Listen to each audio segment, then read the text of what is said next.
जय माता दी दोस्तों, आप सभी भक्तजनों को नवरात्रि की हार्दिक शुभकामनाएं। आज आप सुनने जा रहे हैं दुर्गा सप्तशती के 11वें अध्याय को। इस अध्याय में माँ भुवनेश्वरी देवी के स्वरूप का वर्णन करते हुए कहा गया है, मैं भुवनेश्वरी देवी का ध्यान करता हूँ। उनके श्री अंगों की आभा प्रभात काल के सूर्य के समान है और मस्तक पर चंद्रमा का मुकुट है। वे उभरे हुए स्तनों और 3 नेत्रों से युक्त हैं। उनके मुख पर मुस्कान की छटा छाई रहती है और हाथों में वरद, अंकुश, पाश एवं अभय मुद्रा शोभा पाते हैं। दुर्गा सप्तशती के अध्याय का वर्णन करते हुए स्वयं ब्रह्मा जी ने कहा है कि दुर्गा सप्तशती के पाठ को सुन लेने मात्र से मनुष्य के जीवन से सभी प्रकार की बाधाओं का समापन होता है। दुर्गा सप्तशती का पाठ किसी भी मनुष्य के लिए रक्षा कवच के रूप में कार्य करता है। आप सभी भक्तजनों से मेरा अनुरोध है कि दुर्गा सप्तशती के इस पाठ को अंत तक जरूर सुने, तभी आपको इसके पाठ का शुभ फल प्राप्त होगा। और अगर मेरे द्वारा की गई व्याख्या आपको पसंद आए तो वीडियो को लाइक जरूर कर दीजिएगा। दुर्गा सप्तशती के इस अध्याय की व्याख्या करते हुए ऋषि कहते हैं, देवी के द्वारा महादैत्य शुंभ के मारे जाने पर इंद्र आदि देवता अग्नि को आगे करके उन कात्यायनी देवी की स्तुति करने लगे। उस समय अभीष्ट की प्राप्ति होने से उनके मुख कमल दमक उठे थे और उनके प्रकाश से सभी दिशाएं जगमगा उठी थीं। माता रानी के समक्ष जाकर देवता बोले, शरणागत की पीड़ा दूर करने वाली हे देवी, हम पर प्रसन्न हो जाओ। संपूर्ण जगत की माता प्रसन्न हो। हे विश्वेश्वरी, विश्व की रक्षा करो। हे देवी, तुम ही चराचर जगत की अधीश्वरी हो। तुम इस जगत का एकमात्र आधार हो, क्योंकि पृथ्वी रूप में तुम्हारी ही स्थिति है। हे देवी, तुम्हारा पराक्रम अवलंघनीय है। तुम ही जल रूप में स्थित होकर संपूर्ण जगत को तृप्त करती हो। तुम अनंत बल संपन्न वैष्णवी शक्ति हो। इस विश्व की कारणभूता परमाया हो। हे देवी, तुमने इस समस्त जगत को मोहित कर रखा है। तुम्हें प्रसन्न होने पर इस पृथ्वी पर मोक्ष की प्राप्ति कराती हो। हे देवी, संपूर्ण विद्याएं तुम्हारी ही भिन्न भिन्न स्वरूप हैं। जगत में जितनी स्त्रियां हैं वे सब तुम्हारी ही मूर्तियां हैं। हे जगदम्बा, एकमात्र तुमने ही इस विश्व को व्याप्त कर रखा है। तुम्हारी स्तुति क्या हो सकती है? तुम तो स्तवन करने योग्य पदार्थों से परे एवं परावाणी हो। जब तुम सर्वस्वरूपा देवी स्वर्ग तथा मोक्ष प्रदान करने वाली हो, तब इसी रूप में तुम्हारी स्तुति हो गई है। तुम्हारी स्तुति के लिए इससे अच्छी उक्तियां और क्या हो सकती है?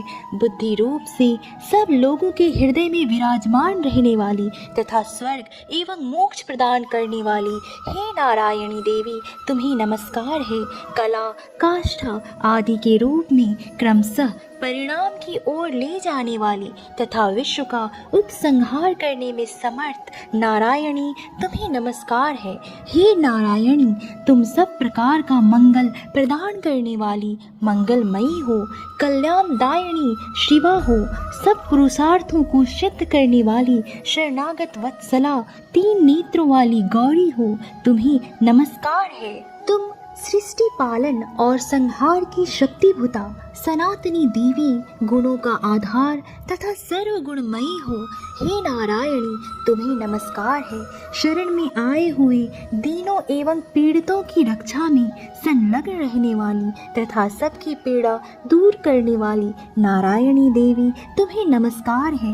हे नारायणी, तुम ब्रह्माणी का रूप धारण करके हंसों से जुते हुए विमान पर बैठती तथा कुश मिश्रित जल छिड़कती रहती हो। तुम्हें नमस्कार है। माहेश्वरी रूप से त्रिशूल, चंद्रमा एवं सर्प को धारण करने वाली तथा महान वृषभ की पीठ पर बैठने वाली हे नारायणी देवी, तुम्हें नमस्कार है।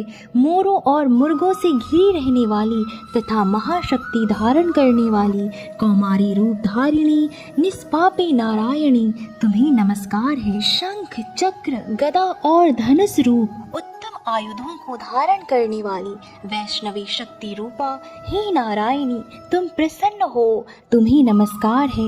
हाथ में भयानक महाचक्र लिए और दाढ़ों पर धरती को उठाए वाराही रूप धारणी कल्याणमयी नारायणी, तुम्हें नमस्कार है। भयंकर नृसिंही रूप से दैत्यों के वध के लिए उद्योग करने वाली तथा त्रिभुवन की रक्षा में संलग्न रहने वाली हे नारायणी, तुम्हें नमस्कार है। मस्तक किरीट और हाथ में महावज्र धारण करने वाली, सहस्त्र नयनों के कारण उद्दीप्त दिखाई देने वाली और वित्रासुर के प्राणों का अपहरण करने वाली इंद्र शक्ति रूपा हे नारायणी देवी, तुम्हें नमस्कार है। शिवदूती रूप से दैत्यों की महती सेना का संहार करने वाली, भयंकर रूप धारण तथा विकट गर्जना करने वाली हे नारायणी, तुम्हें नमस्कार है।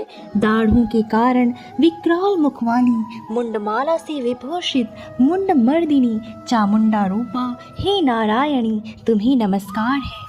लक्ष्मी, लज्जा, महाविद्या, श्रद्धा, पुष्टि, स्वधा, ध्रुवा, महारात्रि तथा महाअविद्या रूपा नारायणी, तुम्हें नमस्कार है। मेधा, सरस्वती, वरा, भूति, बाभ्रवी, तामसी, नियता तथा ईशा रूपिणी नारायणी, तुम्हें नमस्कार है। सर्व स्वरूपा, सर्वेश्वरी तथा सब प्रकार की शक्तियों से संपन्न दिव्य रूपा दुर्गे हे देवी माँ, सब भयों से हमारी रक्षा करो, तुम्हें नमस्कार है।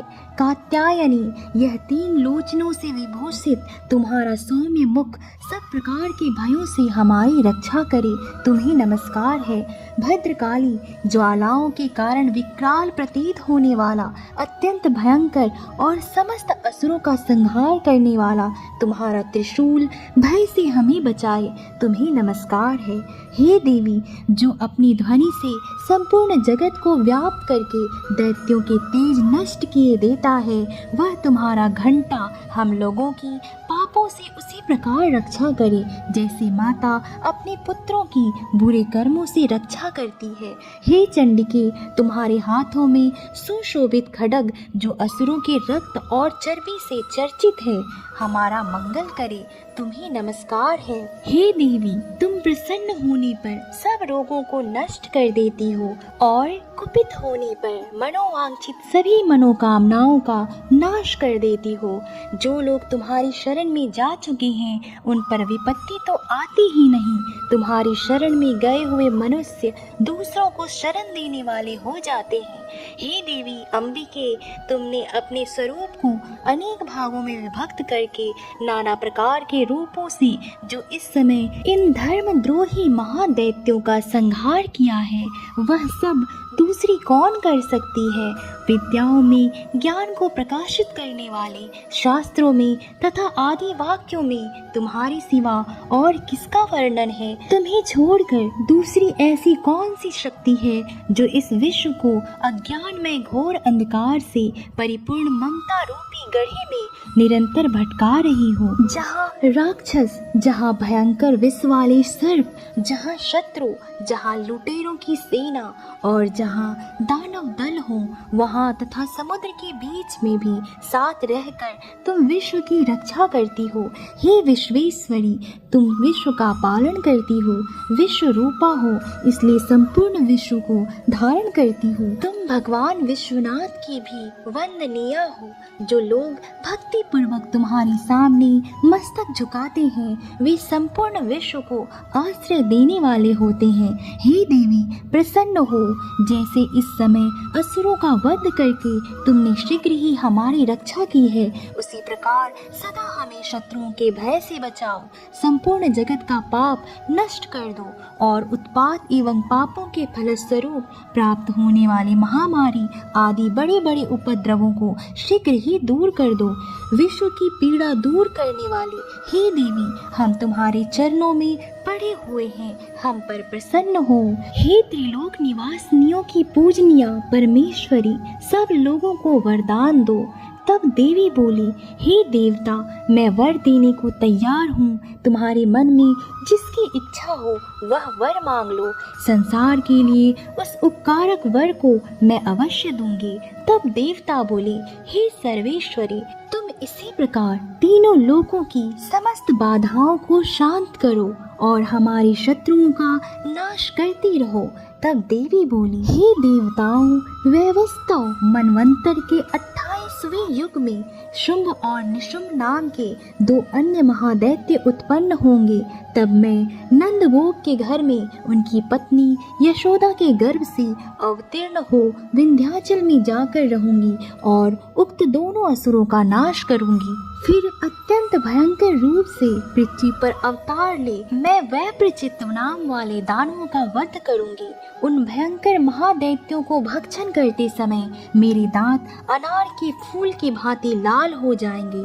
तब स्वर्ग में देवता और मृत्यु लोक में मनुष्य सदा मेरी स्तुति करते हुए मुझे रक्तदंतिका कहेंगे। फिर जब पृथ्वी पर 100 वर्षों के लिए वर्षा रुक जाएगी और पानी का अभाव हो जाएगा, उस समय मुनियों के स्तवन करने पर मैं पृथ्वी पर अयोनिजा रूप में प्रकट होंगी और 100 नेत्रों से मुनियों को देखूंगी। अतः मनुष्य शताक्षी इस नाम से मेरा कीर्तन करेंगे।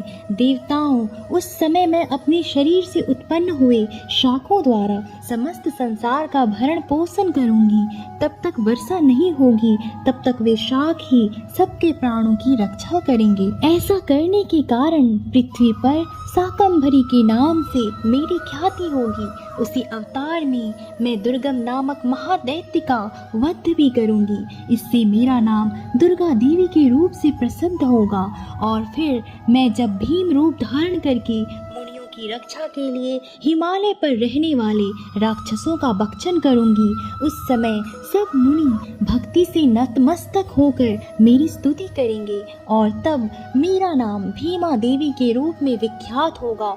जब अरुण नामक दैत्य तीनों लोकों में भारी उपद्रव मचाएगा, तब मैं तीनों लोकों का हित करने के लिए 6 पैरों वाली असंख्य भ्रमरों का रूप धारण करके उस महादैत्य का वध करूंगी।